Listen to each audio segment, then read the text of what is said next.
Welcome to Pallavi TV. రాష్ట్ర ప్రభుత్వం ప్రజాపాలన ప్రగతి ప్రణాళికలో భాగంగా 99 రోజుల కార్యక్రమం ఏదైతే ఉందో ఆ కార్యక్రమంలో భాగంగా విద్యా వ్యవస్థకు సంబంధించి విద్యారంగానికి సంబంధించి మే 11వ తేదీ నుంచి 17 వరకు విద్యా వారోత్సవాలు నిర్వహించింది రాష్ట్ర వ్యాప్తంగా. సో వారోత్సవాలు ముగిశాయి నిన్ననే. సో ఈ వారోత్సవాల సందర్భంగా విద్యా వ్యవస్థలో విద్యారంగంలో ముఖ్యంగా ప్రభుత్వ బడుల్లో ఉన్న మార్పులు చేర్పులు వచ్చాయా, ఆ ప్రభుత్వం ఏమైనా నిధులు ఇచ్చిందా, అసలు ఏం మారింది వారోత్సవాలు చేయడం ద్వారా ఏమన్నా బెనిఫిట్ జరిగిందా, జరిగితే ఎవరికి జరిగింది? సో ఇట్లాంటి అన్ని అంశాలు మనతో పాటు మాట్లాడడానికి STUTS రాష్ట్ర అధ్యక్షులు సదానందం గౌడ్ గారు ఉన్నారు. సార్ నమస్తే. సార్ ఎట్లా సార్ ఎండాకాలం సెలవులని ఎట్లా చేస్తూ ఉన్నారు?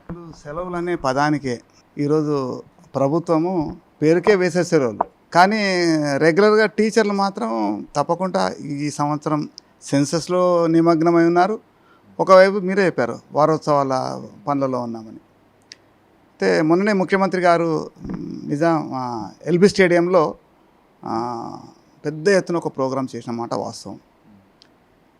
వారోత్సవాలు చేసినందుకు రాష్ట్ర ప్రభుత్వానికి ముఖ్యమంత్రి గారికి కృతజ్ఞతలు తెలుపుతున్నాం. కానీ వారోత్సవాలు చేసే సమయం మాత్రం దయచేసి ఈ మండు టెండర్లో పిల్లలను తీసుకొని వచ్చి టీచర్లు, విద్యార్థుల తల్లిదండ్రులు వాళ్ళంతా ఎన్ని కష్టాలు పడి ఈ సమావేశం దాకా వచ్చున్నారు. మరి అదే కోణంలో రాష్ట్ర ప్రభుత్వంలో ముఖ్యమంత్రి గారు విద్యారంగంలో పెను మార్పులు తీసుకురావడానికి ప్రయత్నం చేస్తున్న మాట వాస్తవం. మరి గత సంవత్సరం మనం చూసినాం, పాఠశాలలకు ఉచిత విద్యుత్ ఫ్రీగా ఇచ్చిన మాట వాస్తవం. మరి అదే కోణంలో పాఠశాలకు కావాల్సిన స్కావెంజర్లను కూడా ఇచ్చి ఉన్నారు. మరి అది కూడా గత ప్రభుత్వం ఎంత చెప్పినప్పుడు కూడా వినలేని మాటలు చేశారు. ఈ ప్రభుత్వం మాత్రం పాఠశాలల్లో ఈరోజు రాష్ట్రంలో 18,254 ప్రాథమిక పాఠశాలలు, అదేవిధంగా 3,000 పైచీలకు అప్పర్ ప్రైమరీ స్కూల్స్, 4,700 ఉన్నత పాఠశాలలు ఉన్నాయి. మన ముఖ్యమంత్రి గారు మాట్లాడుతున్నారు, ఈరోజు 30 మంది విద్యార్థులు ఉంటే మాకు పాఠశాలలో ఒక టీచర్ ఉండాలని. చాలా సంతోషం. ఈరోజు అవునన్నా కాదన్నా 1,06,000 పైచీలకు టీచర్సు ప్రభుత్వ పాఠశాలల్లో పనిచేస్తున్నారు. ఇందులో రేషియో మాత్రం 17 మాత్రం ఉంది. అయితే మేము విద్యాశాఖ కార్యదర్శికి కానీ విద్యాశాఖ అధికారులకు కూడా మా సలహా సూచనలు ఇచ్చిన సందర్భంలో ఎక్కడ కూడా ఇంతవరకు విద్యాశాఖ కార్యదర్శి కానీ అధికారులు కానీ ఉపాధ్యాయ సంఘాలతో చర్చలు చేసి ముందుకు ఎలా తీసుకుపోవాలనే దాఖలాలు లేవు. ఇటీవలనే ముఖ్యమంత్రి గారు బాగా ఆలోచించి మరి పక్క రాష్ట్రంలో పాఠశాలలు బాగా అభివృద్ధి చెందాయని ఆకునూని మురళి గారిని విద్యా సంస్కరణల పేరును చైర్మన్గా చేసి ఉన్నారు. మరి ఆ కమిటీ సిఫార్సులు కూడా మీరు గమనించున్నారు. ఆ సిఫార్సు కూడా ఎలా ఇచ్చామంటే ఈరోజు కొత్తగా తెలంగాణ ప్రభుత్వ పాఠశాలలు పబ్లిక్ స్కూల్స్ కొత్త నినాదం తీసుకొచ్చారు. కానీ ఈరోజు అవునన్న కాదన్నా 19 లక్షల మంది విద్యార్థులు ఓన్లీ జిల్లా పరిషత్ అండ్ గవర్నమెంట్ స్కూల్లో చదువుతున్నారు. మీరు చెప్పిన ఈ 100 పాఠశాలలు 1,50,000 మందికే వస్తాయి. మరి మిగతా పిల్లలందరూ కూడా ఎక్కడ పోవాలా?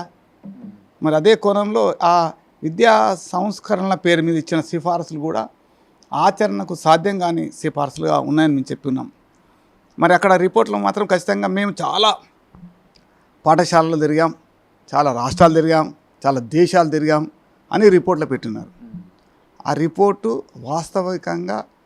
వాస్తవానికి బాగా దూరంగా ఉంది ఆ రిపోర్ట్. కాబట్టి దానిపైన కూడా భిన్నాభిప్రాయాలు వస్తున్నాయి. అందులో మరి రిపోర్ట్లో మాత్రం మరి డబ్బుల గురించి అడిగిన మాట 18% రాష్ట్ర ప్రభుత్వ బడ్జెట్లో పెట్టమని చెప్పారు. అది మాత్రం మంచిగా చెప్పారు, చాలా సంతోషించాం. 18% ఇచ్చారు. దాంతోపాటుగా కానీ అందులో ఇచ్చిన రిపోర్ట్లో వారు కాంటింజెన్సీ కానీ ఇతర అంశాలకు కూడా డబ్బులు అదనంగా కేటాయించమని కోరినారు. అది మంచిదే. కానీ ఉద్యోగస్తులు టెంపరీ ఉద్యోగస్తులు కాంట్రాక్ట్ రాష్ట్ర కేంద్ర ప్రభుత్వాలు సుప్రీంకోర్టు ఈ కాంట్రాక్ట్ విధానానికే వ్యతిరేకంగా ఉన్న పరిస్థితిలో కాంట్రాక్ట్ టీచర్లు ఎట్లా, కాంట్రాక్టు పీఈటీ ఎట్లా, ఇది సరైన విధానం కాదు. కానీ ఈ వారోత్సవాలను చూసినట్లయితే ప్రభుత్వము విద్యాశాఖ చాలా కష్టపడి వారోత్సవాలు చేసి ఉన్నారు. కానీ ఫలితం మాత్రం మనం అనుకున్న స్థాయిలో రాలేదని మేము భావిస్తున్నాం. సార్ ఇప్పుడు ఏపీలో నేను ఇటీవల ఒక వార్త చదివిన పేపర్లో మన బడి మన భవిష్యత్తు అనే స్కీమ్ కింద దాదాపు 2,500 కోట్ల రూపాయలు వెచ్చించి ఈ సమ్మర్లో ఎక్కడైతే రిపేర్లు ఉన్నాయో ఆ రిపేర్లు వర్క్ చేస్తూ ఉన్నారు. దాదాపు 10,000 బడుల్లో టాయిలెట్ వసతి లేకుంటే టాయిలెట్ వసతి సమకూర్చడం, చిన్న చిన్న రిపేర్లు ఏవైతే ఈ ఎండాకాలంలో రిపేర్లు కంప్లీట్ చేసి మళ్ళీ అకాడమిక్ ఇయర్ స్టార్ట్ అయ్యే లోపు అన్ని విద్యార్థులకు సమకూరలే చేస్తూ ఉన్నారు. సో ఈ వారోత్సవాలు అట్లాంటి ప్రయత్నం ఏమైనా జరిగిందా? ఈ వారోత్సవాల వల్ల నిజంగా గవర్నమెంట్ బడికి ఒక పేద విద్యార్థికి ఏమైనా మేలు జరిగిందా? మీరు చెప్పిన మాట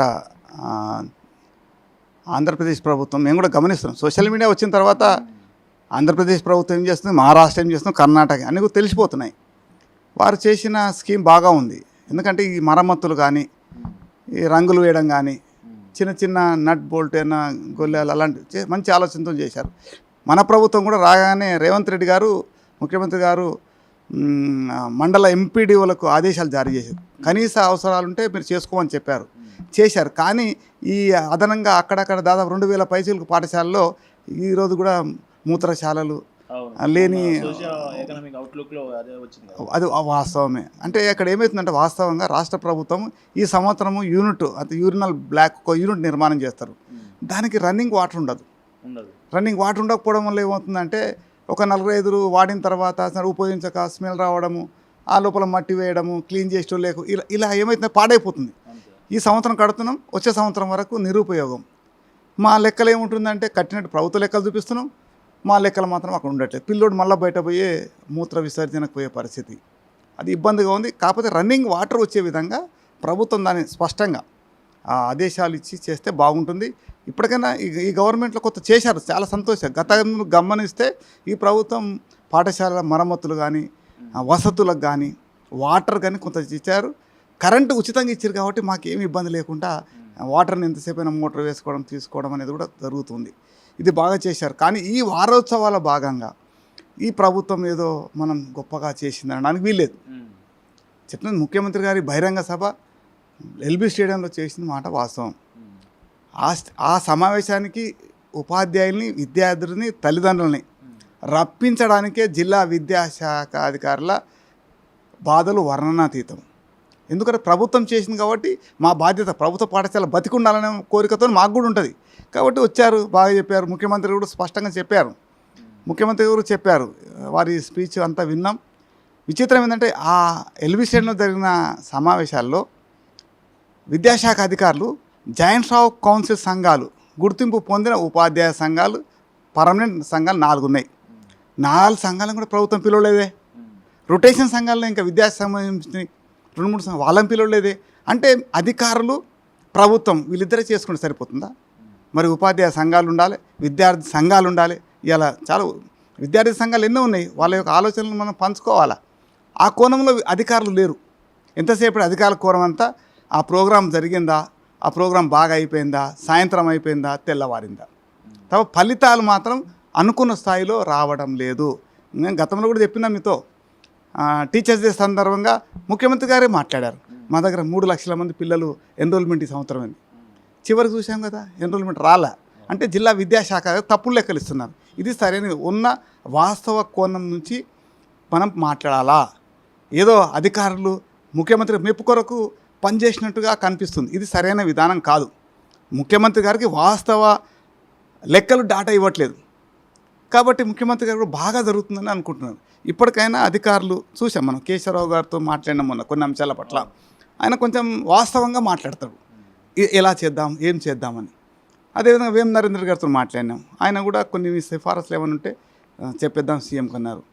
మరి అజిత్ రెడ్డి గారు ఉన్న సీఎం ఆఫీస్లో ఏమవుతుందంటే ముఖ్యమంత్రి గారు చాలా బిజీ ఉండడం వల్ల మేము ఏ సమస్య చెప్పాలన్నా నేరుగా అధికారులకు చెప్పాలంటే మా విద్యాశాఖ కార్యదర్శి బిజీగా ఉంటుంది. కేశవరావుతో మళ్ళీ టైం తీసుకొని చేయాల్సిన పరిస్థితి.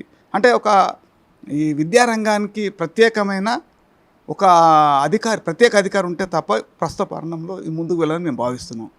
సార్, ఇప్పుడు మొన్న వారోత్సవాల సందర్భంగా ఎల్బీ స్టేడియంలో సీఎం రేవంత్ రెడ్డి మాట్లాడుతూ ఈసారి పేద పిల్లలు కడుపులో ఆకలితో ఉంటే వాళ్ళు ఏం చదువుకోలేరు కాబట్టి ఈసారి వాళ్ళకి పౌష్టికాహారం ఇవ్వడం భాగంగా ఈసారి మెన్యూలో చేపలను కూడా పెట్టబోతా ఉన్నామని చెప్తా ఉన్నారు. అది రెసిడెన్షియల్ స్కూల్స్ కావచ్చు, మళ్ళీ మధ్యాహ్న భోజనం కావచ్చు, ఎందులో ఇంప్లిమెంట్ చేస్తారో తెలియదు.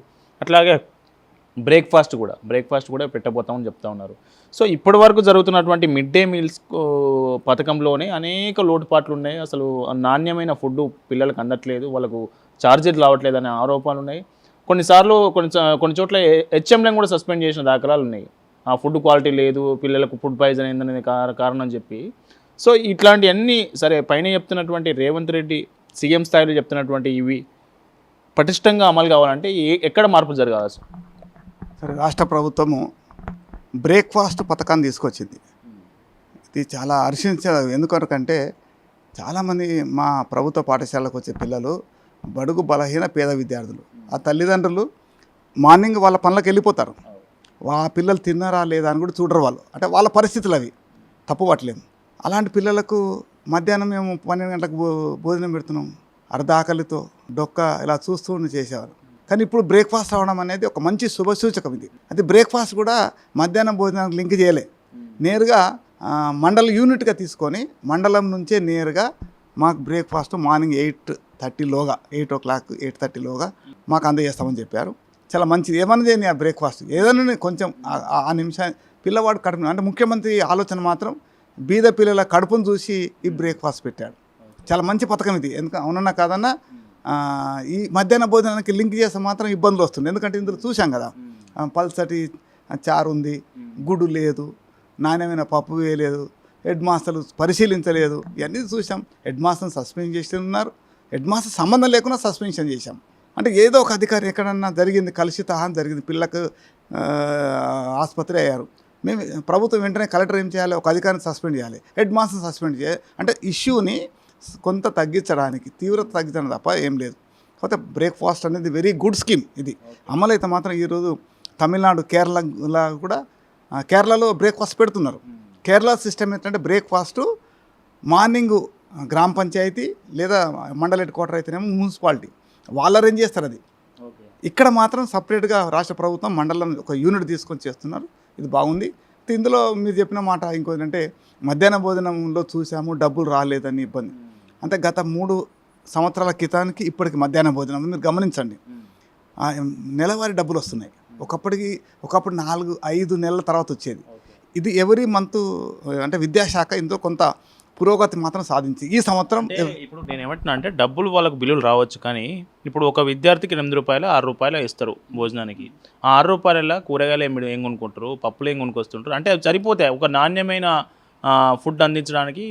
ప్రభుత్వం ఇచ్చే ఆ ఛార్జ్ ఏదైతే ఉందో అది సరిపోతుందా? వాళ్ళు నాణ్యమైన తేయగలుగుతారా? ఇప్పుడు ఉన్నటువంటి నిత్యావసర ధరలు పెరిగిన కారణంగా తేయగలుగుతారా? అది అంటే మీరు చెప్పిన మాట వాస్తవం. అందులో గతంలో ఎగ్కు డబ్బులు ఇచ్చేవాళ్ళు కాదు. గత 3-4 సంవత్సరాలు ఎగ్కు సపరేట్ డబ్బులు ఇస్తున్నారు. ఎగ్ దాంతోపాటు ఈ 8 రూపీస్ ఏదైతే మీరు చెప్తున్నారో పప్పు నూనెలు అవంతా సరిపోతాయి అంటే గ్యాస్, ఒక బియ్యం తప్ప అన్నీ కూడా వాళ్ళు ఏజెన్సీ పెట్టుకోవాలి.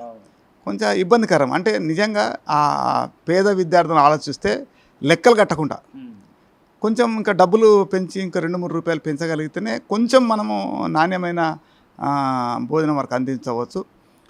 అంటే వాస్తవంగా ఈరోజు చూస్తున్నాం 10 రూపాయలకు ఏదో హోటల్ దగ్గర ఎక్కడ పోయిన రోడ్ల మీద బండి మీద కూడా ఇడ్లీ తింటే 25 రూపాయలు ఉంటుంది. మరి కాబట్టి కొంత ఇబ్బంది. అది సరే ఏదన్నా లేకుండా ఒక 50 మంది 100 మందికి వంట చేస్తున్నాం కాబట్టి ఇప్పుడున్న రేటు మెనూని ప్రభుత్వం పెంచగలిగితే కూడా మంచిదే. కాకపోతే ఇందులో కేంద్ర రాష్ట్ర ప్రభుత్వాలు 1వ తరగతి నుంచి 8వ తరగతి వరకు కేంద్ర రాష్ట్ర ప్రభుత్వాల షేరింగ్ ఉంటుంది. 9th 10th ఈ రాష్ట్ర ప్రభుత్వమే. ఈసారి ఇంటర్మీడియట్ వరకు కూడా ప్రభుత్వం పెడతామంటుంది. ఎందుకంటే 9th to ఇంటర్మీడియట్ అనేది చాలా మంచిది. ఎందుకంటే అందులో కూడా నువ్వు ప్రభుత్వ జూనియర్ కళాశాలకు వెళ్ళండి, తప్పకుండా నువ్వు టిఫిన్ పెట్టి తింటారు, భోజనం పెట్టి తింటారు. ఒకప్పుడు అట్లా బయట పోయి తింటేదో ఆ పిల్లలు నామూషిగా ఫీల్ అయ్యారు. అలా లేరు. ఇవన్న బ్యాగ్లో మా స్కూల్లో చూస్తాం, బ్యాగ్లో ఎంబడే వాళ్ళ ప్లేట్ కూడా తీసుకొచ్చుకుంటున్నారు, వాటర్ బాటిల్ తెచ్చుకుంటున్నారు. అందులో ఏం అది లేదు. మంచి భోజనం ప్రభుత్వం చేసే దాంట్లో మీరు అన్నట్టు కొంచెం నాణ్యంగా ఉండాలంటే డబ్బులు పెంచవలసిన మాత్రం. అందులో ఆకునూరి మురళి గారి సిఫార్సు కూడా వచ్చింది, మినిమం 20 రూపాయలు ఇవ్వమన్నారు ఆయన కనీసం. సార్ పెంచడంలో తప్పేం, కానీ రాష్ట్ర ప్రభుత్వాల పరిస్థితులు, ఆర్థిక పరిస్థితులు, ప్రభుత్వ సంక్షేమ పథకాలు చూస్తున్నాం. ప్రభుత్వం సంక్షేమ పథకాలతో ఓట్ల రాజకీయం ఉంది ఈరోజు. కాబట్టి వాళ్ళకు ఓట్ల మీద ఉన్న ప్రేమ మా మీద కొంచెం తక్కువ ఉంటుంది. ఈ మన రెసిడెన్షియల్ స్కూల్స్ కావచ్చు, అట్లాగే గురుకులాలు కావచ్చు, ఈ చేపలు మెనూలో కొత్తగా చేపలు పెట్టబోతా ఉన్నామని చెప్తా ఉన్నారు. ఇది ప్రాక్టికల్గా సాధ్యమవుతుందా సార్? ఇది చేపలు పెట్టడం అనేది ఎందుకంటే ఇలా మనం ఇంట్లో కూడా చేపలు వంట చేసుకోవడం అనేది చాలా కష్టం. చికెన్ వండుకోవచ్చు, మటన్ వండుకోవచ్చు. చికెన్ అనేది అది కొంచెం కష్టమైన, కానీ ప్రభుత్వం ఒక కొత్త ఆలోచనతో ఏ రాష్ట్రంలో లేని విధంగా మేము చేపలను కూడా పెడతామని మంత్రి గారు సీఎం గారు ఆలోచన చేసి మంచి ఆలోచన చూద్దాం ఎలా ఉంటుందో. కానీ అది చేయడం వంట చేయడము అనేది అంత, ఎందుకంటే అందులో ముళ్ళు ఉంటుంది. ఏదైనా పిల్లలకు గొంతులు ఎక్కపోయింది అనుకో head master suspension, teacher suspension, వండిన వాళ్ళు సస్పెన్షన్, ఏజెన్సీ రద్దు. దయచేసి ఏడు రావద్దు, మీరు కొత్త పథకాలు తీసుకొచ్చి మమ్మల్ని ఆగం చేయకండి అని కోరుతున్నాం. సరే కాకపోతే ఏంటంటే చికెన్ మటన్ అయితే కొంచెం సులువుగా ఉండే, కాకపోతే మన దగ్గర ఇప్పుడు చేపలు విరివిగా లభిస్తున్నాయి కాబట్టి ఒక ఆలోచన చేసి చూద్దాం. ఫలితాలను ప్రభుత్వం మంచిగా సక్సెస్ అయింది అంటే ఏదైనా లేకున్నా ఇది చేపలు అనేది చాలా కష్టమైన పని. అది మీరు గమనించండి, ఎక్కడన్నా ఏమైనా ఇబ్బంది వచ్చే అవకాశం ఉంది. సరే ప్రభుత్వం ఒక మంచి ఆలోచన, చూద్దాం ఎలా ఉంటుందో. సరే ఇంకొకటి, ఎల్బీ స్టేడియంలో సీఎం మాట్లాడిన స్పీచ్లో ఇంకొక కీలక పాయింట్ ఏంటంటే విద్యా సంవత్సరం మొదటి రోజే విద్యార్థులకు కిట్లు అందజేస్తా ఉన్నాం. ఆ కిట్తో పాటు మొదటి రోజే ఒక ఫస్ట్ జత యూనిఫామ్ చేత వాళ్ళకి ఇస్తాం, 2 నెలల తర్వాత ఇంకొక యూనిఫామ్ అందజేస్తామని చెప్తా ఉన్నారు. సో ఇప్పుడు ఈ బుక్స్ కానీ యూనిఫామ్ కానీ ఇవన్నీ కరెక్ట్ టైంకి వస్తున్నాయా సార్? గతం ఈ 2 నెలల మీరు ఎట్లా ఉంది, గతంతో పోలిస్తే ఉన్న మారిందా పరిస్థితి? అంటే గత ప్రభుత్వం కన్నా ఈ ప్రభుత్వంలో దుస్తులు కొంచెం నాణ్యత పెంచారు. ఇప్పుడు మనం కూడా అదే అన్నాం, బిన్నీ డ్రెస్ ఏమని మేము కోరుతున్నాం. బిన్నీ క్లాత్ కొంచెం క్వాలిటీగా ఉంటుంది, ఏ కలర్ఫుల్ ఇవ్వండి మాకు అభ్యంతరం, కానీ మంచి క్వాలిటీ. అదేవిధంగా ఖాదీ, నల్ల కాకి అలాంటి కలర్లు అయినా సరే, రంగులైనా పర్లే, కాకపోతే కొంత నాణ్యమైన డ్రెస్ ప్రభుత్వం ఇవ్వాలని కోరుకుంటుంది. కొంత పర్లేదు, మంచిదే. ఒకటి జత ముందు ఇచ్చి తర్వాత జత ఇంకోటి ఇస్తామన్నాం. దీంతో పాటుగా మీరు అడిగిన దాంట్లో పిల్లలకు కావాల్సిన కిట్లు ఆంధ్రప్రదేశ్ ప్రభుత్వంలో పిల్లవానికి బ్యాగ్ ఇచ్చాం, షూస్ ఇచ్చాం. బ్యాగు కూడా నెంబర్ ఉంటుంది, షూ కూడా నెంబర్ ఉంటుంది, బెల్ట్కి కూడా నెంబర్ ఉంటుంది. ఆ రకంగా వాళ్ళు చేశారు. అది ఆ రకంగా డ్రెస్తో పాటుగా బెల్టు, షూ, టై కూడా ఎలాంటి పిల్లవాడిని చూడగానే వీడు అబ్బా ఇట్లా ఉన్నాడు అంటే కొంచెం ఆ పిల్లోని వేషధారణతోనే అందంగా ఆకర్షణీయంగా పిల్లవాడు చదువుకొని పోయేటట్టుగా షూ వేసుకున్నాడు. అంటే ఈరోజు చూస్తున్నాం మార్కెట్లో పిల్లవాడిని ప్రైవేట్ స్కూల్కి మాకు తేడేందంటే ఆ పిల్లవాడు షూ వేసుకొని టక్క అని వెళ్ళిపోతుంటాడు, మా వాడేమో చెప్పులు లేకుండా పోతుంటాడు. కాబట్టి కొంత ప్రభుత్వం ఇవి కూడా యాడ్ చేస్తూ చదువుకోవడానికి పిల్లవానికి 9 రకాల వస్తువులు ఇస్తామన్నారు. చాలా సంతోషం. 10-11 కోట్లే ఉన్నాయి. సరే మంచి ఆలోచన. ఎందుకొరకంటే మన దగ్గరకు వచ్చే పిల్లల్లో ఒక 50% మంది దగ్గర పెన్సిల్ ఉండదు, ఎరేజర్ ఉండదు, ఏదో ఒకటి అంటే ఒక పెన్సిల్ ఇప్పిస్తాం, వాడు పడేస్తాడు. అయితే ఇది ప్రభుత్వం ఒక మంచి ఆలోచనే. వస్తువులు ఇవ్వండి, మంచి ఆలోచన, నాణ్యమైన వస్తువులు ఇవ్వాలా. నటరాజ్ పెన్సిల్ ఇవ్వాలా, మాట చెప్తాం, అప్సరా పెన్సిల్ ఇవ్వాలా, ఎరేజర్ కూడా కంపెనీ చూసారు. అట్లా అంటే ఏదో ఏజెన్సీలు ఇలా వచ్చేస్తే కమిషన్ల కొద్ది ఏదో మాయ దయచేసి ఇది బీద బడుగు పిల్లల పాఠశాలలు. సో ఏజెన్సీలకు కూడా వార్నింగ్ ఇచ్చినట్టున్నారు, సీఎం వార్నింగ్ ఇచ్చినట్టు ఉన్నారు. ఏజెన్సీల మీద క్రిమినల్ కేసులు పెడతాం, ఏజెన్సీలు రద్దు చేస్తామనే ఒక వార్నింగ్ కూడా ఇచ్చినట్టున్నారు ఈ కిట్ల సందర్భంగా. మన సీఎం గారు మాట్లాడుతూ వార్నింగ్ మామూలుగా ఇవ్వలేదు, బాగా మంచి వార్నింగ్ ఇచ్చాడు, అభినందనీయం. ఎందుకంటే ప్రభుత్వం ఆయనకు కూడా ఆలోచన ఏముందంటే ఈ బీద పిల్లల మీద ఆయనకు ఒక మంచి సాఫ్ట్ కార్నర్ ఉంది. ఈ పిల్లలు ఆయన కూడా ప్రభుత్వ పాఠశాల చదువుకుంటూ, మేము కూడా ప్రభుత్వ పాఠశాలకు వచ్చాం. ఆ పాఠశాలకు వచ్చే పిల్లలు బాగా ఎదగాలనే కోరిక ఆయనకు ఉంది. కాబట్టి దయచేసి ఏదో కమిషన్లకు కక్కుర్తిపడి దయచేసి తప్పుడు పనులు చేయొద్దు, పిల్లలకు ఇచ్చే వస్తువు నాణ్యంగా ఉండాలనేది అధికారులకు స్ట్రాంగ్గా డోస్ ఇచ్చాడు.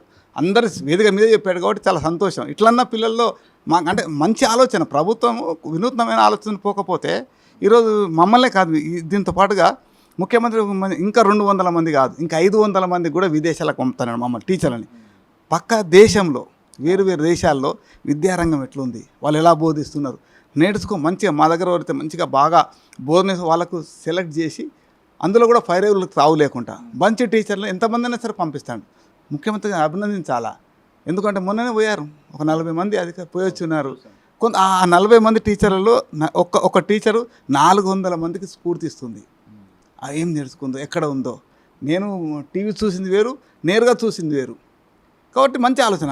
ఈ రకంగా 500 మంది అయినా అంటే ప్రభుత్వము విద్యారంగానికి పెట్టే ఖర్చుని పెట్టుబడి కింద చూడట్లే, అది సంతోషించాలి. గతంలో ఏమన్నా విద్యాశాఖకు ఖర్చు పెడుతున్నామంటే ఏదో పెట్టుబడి అనుత్పాదక రంగంగా చూసేది. ప్రభుత్వం మాత్రం ఇది ఉత్పాదక రంగమే. అంటే వీళ్ళు చదువుకుంటే ఎక్కువ ఎందుకు చూసాం, ఇలా స్కిల్ ఇండియా అంటున్నాడు. సరే మరి ఐటీఐ అయిపోయింది, వాడికి ఏం వస్తలేదు, స్కిల్ ఇండియా నేర్చుకోమంటున్నాడు, ఉద్యోగం ఇస్తామంటున్నాడు. సరే అది కొంత అంటే ప్రభుత్వంలో అధికారులు ప్రభుత్వం ముఖ్యమంత్రి గారు చెప్పిన దాన్ని కొంత ఆచరణ చేయగలిగితే ప్రభుత్వానికి మంచి పేరు వస్తుంది, మాకు కూడా మంచి పేరు వస్తుంది. అంటే ప్లానింగ్ కరెక్టే ఉంది, పైన సీఎం ఉద్దేశం కరెక్టే ఉంది, కానీ ఎగ్జిక్యూషన్లో కొంత బాగా వర్క్ జరగాలని మీరు కోరుకుంటున్నా ఉన్నారు, అంతేనా? అది వాస్తవం జరుగుతుంది. ప్రభుత్వము ముఖ్యమంత్రి ఆలోచన బాగుంది, కానీ కింది గ్రౌండ్ లెవెల్కి వచ్చే వరకు మాత్రం అధికారులు అలక్ష్యం, నిర్లక్ష్యం ఏమని అనుకోవచ్చు మారదలు, అంత సీరియస్నెస్గా దాన్ని చూడట్లే. సీరియస్నెస్ చూడుకోపల్లో ఏమైతే నష్టం ఎవరోది, ఈ ప్రభుత్వం పెట్టే డబ్బులు ఎవరికొరకు పెడుతుంది, మా విద్యార్థులకు పెడుతుంది. ఆ డబ్బు న్యాయంగా అందాలే. ఇప్పుడు ఉచితంగా డ్రెస్ ఇస్తామంటున్నాం, నాణ్యమైన డ్రెస్ ఇవ్వకపోతే లాభం ఉంది. టైలర్కి ఇచ్చే పైసలు అవే, టైలర్కి ఇచ్చే పైసలు తగ్గించలేము కదా, బట్ట డబ్బులు తగ్గించలేము కదా. కాబట్టి నాణ్యమైన క్లాత్ ఉన్నట్టయితే బాగుంటుంది. మా క్లాత్ మంచి క్లాత్తో ఇస్తే బాగుంటుంది. డ్రెస్ అయినా ఇప్పుడు కూడా అదే 9 వస్తువులతో పాటు వచ్చేసరికైనా ముఖ్యమంత్రి షూ ఇవ్వాలా, టై ఇవ్వాలా, బెల్ట్ ఇవ్వాలా. అదనంగా ఉన్నట్టయితే పిల్లవాడు ప్రైవేట్ స్కూళ్ళకు ఆకర్షణీయంగా అట్లా ఆ రేంజ్లో కనపడతాడు పిల్లోడు. సో ఓవరాల్గా ఈ విద్యా వారోత్సవాల సంబంధించి ఓవరాల్గా ఒక 1 పాయింట్లో ఎండ్ చెప్పమంటే ఏం చెప్తారు? అంటే ఇప్పుడు ఈ వారోత్సవాల లక్ష్యం మంచిదే, కానీ ఎంచుకున్న సమయం మంచిది కాదు. ఈ సమయం అయితే 99 ప్రణాళిక ఉందో ఇది కొంచెం విద్యార్థులు పాఠశాలకు మార్పు ఏమైనా జరిగిందా? పాఠశాలకు యూజ్ అయిందా, పేద విద్యార్థికి యూజ్ అయిందా, టీచర్లకు ఏమైనా యూజ్ అయిందా? అంటే వారోత్సవాలు అంటే సంథింగ్ ఏదైనా చేంజ్ ఉండాలి కదా. వారోత్సవాలు జరిగినాయి అయిపోయినాయి అనిపించుకున్నాం తప్ప ఏదో గొప్పగా ఫలితాలు వచ్చాయంటే కనిపించట్లేదు. ఇప్పుడు వాస్తవం చెప్తున్నా. అదే ఒకవేళ నువ్వు జూన్ పాఠశాల తెరిచే ముందుగా చేసుకుంటే ఆ పండుగ వాతావరణం బాగా ఉంటుండే. కానీ అధికారులు, ముఖ్యమంత్రికి ఏముంది, ఎప్పుడు మీటింగ్ పెడితే అప్పుడు వస్తాడు, ఆయన తప్పు పట్టలే ముఖ్యమంత్రిని. మా అధికారులు సరైన రోజు సరైన లెక్క చేయలేదు. ఇది జూన్ మొదటి వారంలో చేయవలసిన ప్రోగ్రామ్ని 99 డేస్ షెడ్యూల్లో తప్పుడు లెక్కలా ఇచ్చారని మేము భావిస్తున్నాం. ఇది మొత్తానికి నిజానికి ఈ వారోత్సవాలు అంటే ఏదైనా మార్పు జరగాలి. ఈ వారోత్సవాలు జూన్ అంటే బడులు తెరిచే కంటే ముందు చేస్తే బాగుండేది. సో వారోత్సవాల్లో భాగంగా ఇంకేదైనా ప్రభుత్వ బడులను మెరుగుపరిచేందుకు కావచ్చు, అట్లాగే విద్యార్థుల స్థితిగతులు మార్చేందుకు ఇంకేమైనా చేస్తే బాగుండేది. ఓన్లీ ఉత్సవాలకే పరిమితం అయ్యారు, ఉత్సవాల పేరుకే పరిమితం అయ్యారు అనే అభిప్రాయాన్ని వ్యక్తం చేస్తూ ఉన్నారు. కెమెరా పర్సన్ కిరణ్తో కరుణాకర్, STU TS భవన్.